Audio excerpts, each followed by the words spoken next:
दोस्तों, आप सभी का स्वागत है आज के इस इंटरेस्टिंग एपिसोड में, जिसमें आज हम पंचतंत्र की story, interesting story the washerman and donkey, उसकी लिटरल मीनिंग, इंटरेस्टिंग स्टोरी और English to Hindi translation, difficult words और उसकी मॉरल वैल्यू के बारे में बहुत कुछ सीखने जा रहे हैं। I hope you will enjoy this story. Let's start. First line है साथियों, once upon a time there lived a washerman named Ramu in a village Kashipur. की एक बार की बात है, वहाँ एक वॉशरमैन यानी कि एक धोबी रहता था जिसका कि नाम रामू था।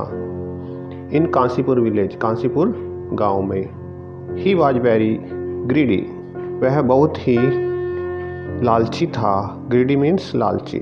ही हैड ए डोंकी, उसके पास एक गधा था, वह एक गधा रखता था। The donkey was now too old to carry the load of the washerman. कि उसका जो डोंकी था, जो गधा था, वह बहुत अधिक बूढ़ा था कि उसके बोझ को वह अब उठा नहीं सकता था। And the washerman did not even give enough food to eat, और वह धोबी उसे इतना अधिक खाने को भी नहीं देता था, पर्याप्त मात्रा में उसे खाने को भी नहीं देता था। एज ए रिजल्ट, इसके परिणाम स्वरूप द पुअर एनिमल, वह बेचारा गधा, was drawing up day and day by the day, कि वह गधा दिनों दिन सूखता जा रहा था, दुबला पतला होता जा रहा था। The washerman thought it is getting dry day by day, और उस धोबी ने सोचा कि यह दिनों दिन दुबला पतला सूखता जा रहा है। If proper arrangement is not made to feed its stomach, कि अब यदि इसके लिए प्रॉपर अरेंजमेंट, इसको खिलाने के लिए, इसका पेट भरने के लिए नहीं किया गया, तो then it will soon die and I will have to suffer a lot, कि अगर इसका पर्याप्त मात्रा में पेट नहीं भरा गया, then it will soon die, यह जल्द ही मर जाएगा। die means मरना। I will have to suffer a lot, और मुझे बहुत सारी परेशानी होगी, मुसीबत होगी। I should take some such way that this donkey continues to do my work and I do not have to bear the cost of its fodder etc. कि मुझे ऐसे कुछ कदम उठाने हैं, कुछ ऐसे रास्ते खोजने हैं। This donkey continues to do my work, कि यह गधा लगातार कंटिन्यू रखे, करता रहे मेरे सभी कार्यों को। And I don't have to bear, और मुझे उसका खर्चा सहन ना करना पड़े। इट्स फोडर, इसके चारे का। Then a new plan came to his mind, तब उसके मस्तिष्क में एक नई योजना आई। He bought the skin of a dead tiger from somewhere, वह लाया, ब्रोट मीन्स लाना, skin of a dead tiger, एक मृत टाइगर की, एक चीते की स्किन को, उसकी खाल को, फ्रॉम समवेयर, कहीं ना कहीं से। ही पुट दैट स्किन, और उसने उसकी स्किन को, उसकी चमड़ी को रख दिया ऑन द डोंकी, उस गधे के ऊपर। And left it open in the field, और उसे उन खेतों, आसपास के खेतों में लेफ्ट ओपन, खुला छोड़ दिया। The keeper of the farm, Sonu, would see him from a distance and mistaking him as a tiger, they were afraid to approach him. The keeper of farm, उसके पास के ही खेतों का जो कीपर था, जो रखवाला था, जिसका कि नाम सोनू था, would see him from a distance, और उसने उसे दूर से ही देखा, उस गधे को जो कि शेर की खाल ओढ़े हुए था। एंड मिस्टेकिंग हिम, और गलती से उसे एक टाइगर, एक चीता समझ लिया। दे वर अफ्रेड टू अप्रोच हिम। वह उसके निकट आते हुए अफ्रेड करने लगा, डर गया। The donkey used to graze in the field with pleasure. और अब वह गधा उन खेतों में, आसपास के खेतों में, ग्रेज मीन्स चरना, आसपास के खेतों में विद प्लेजर खुशीपूर्वक चरता था। With in a few days, कुछ ही दिनों में, ही बिकेम वेरी फिट, कुछ ही दिनों में वह बहुत तंदुरुस्त हो गया, चुस्त हो गया। आफ्टर गेटिंग आर्बिट्रेरी फूड, कि उसे मन चाहा वहाँ पर भोजन मिलना शुरू हो गया था।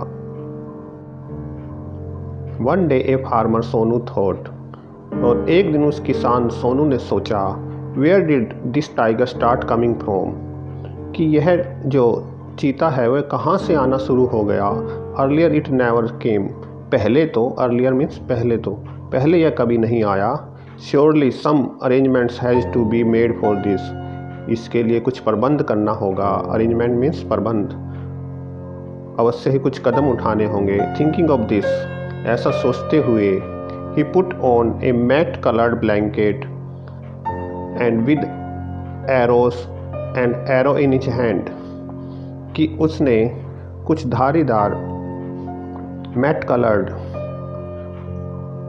उसी जो है मैट कलर्ड के ब्लैंकेट को, कंबल को, कुछ वहाँ पर एरोस के पास रख दिया, और एरोज इन हैंड, और उसके हाथों में कुछ एरो ऐसे ही शेर जैसे वो रख दिए। ही हाइड इन सॉलिट्यूड, सॉलिट्यूड होता है एकांत में, और वह अब एकांत में छिप गया। As soon as the donkey wearing the skin of a tiger entered the field, he saw the beasts sitting in the corner of the field. जैसे ही वह गधा जिसने कि चीते की खाल को ओढ़े हुए था, पहने हुए था, एंटर्ड द फील्ड, उस खेतों में उसने प्रवेश किया। Sitting in the corner in the field, और वह बैठ गए कोने में। ही अंडरस्टूड, वह समझ गया। That perhaps it is also a donkey, वह गधा जिसने कि शेर की खाल ओढ़े हुए था, उसने सोचा कि यह भी कोई वैसा ही, उस जैसा कोई गधा है। Due to his caste nature, अपनी समान जैसे पशु के स्वभाव के कारण, ही टर्न टुवार्ड्स हिम, वह उसकी ओर मुड़ा। सीइंग इट स्टार्टेड क्राउलिंग, और उसे देखकर उसने जो है रेंगना और शुरू कर दिया। As soon as the farmer heard the donkey's voice from the tiger's mouth, then he realized that this is a deceitful donkey. जैसे ही उस किसान ने सुना उस डोंकी के, उस गधे की आवाज़ को, फ्रॉम ए टाइगर माउथ, एक चीते के माउथ से, देन रियलाइज्ड, उसको रियलाइज हो गया, दिस इज ए डेसिटफुल डोंकी, कि यह एक कपटी, छली गधा है। Now I will not live it alive at any cost, अब मैं इसे किसी भी कीमत पर अलाइव, जीवित नहीं छोड़ूंगा। वट वाज देन, फिर क्या हुआ। He fell on the monkey and hit him so much that he lost his breath, और वह उस गधे पर टूट पड़ा और उसे इतना मारा, ही लॉस्ट हिज ब्रेथ, कि वह गधा अपनी सांस को भूल गया, वह मर गया। After narrating this story the grand mother said, इस कहानी को सुनाने के बाद दादी ने बताया, that is why I say that speech should always be controlled, कि उसकी दादी ने बताया कि हमें अपनी जुबान पर, अपनी भाषा पर शुड बी ऑलवेज कंट्रोल्ड, नियंत्रण रखना चाहिए। द फॉल्ट ऑफ स्पीच, कि हमारी जो वाणी का जो दोष है, फॉल्ट मीन्स दोष, स्पीच मैंने हमारी बोली, वाणी, would have been a great fault, यह बहुत बड़ा दोष होता है। Well now tell me what happen to you, अब मुझे बताइए कि तुम्हें इससे क्या सीखा। मोरल साथियों, थिंक ट्वाइस, हमें 2 बार सोचना चाहिए बिफोर यू स्पीक, बोलने से पहले। या कह सकते हैं स्पीकिंग सिल्वर, कि बोलना जहाँ चांदी के समान है, साइलेंस इज गोल्ड, चुप रहना वहाँ सोना समझा जाता है। आई hope you really enjoy this story, कि हमें ज़रूरत पड़ने पे ही अपनी वाणी का प्रयोग करना चाहिए और हमें जो है सोचने समझकर अपनी वाणी का प्रयोग, कहाँ किस समय क्या शब्दों का प्रयोग करना है, उनका हमें प्रयोग संयमपूर्ण धैर्यपूर्वक करना चाहिए। वाणी का संयम ही जीवन में बहुत बड़ा संयम होता है प्यारे बच्चों। Thank you.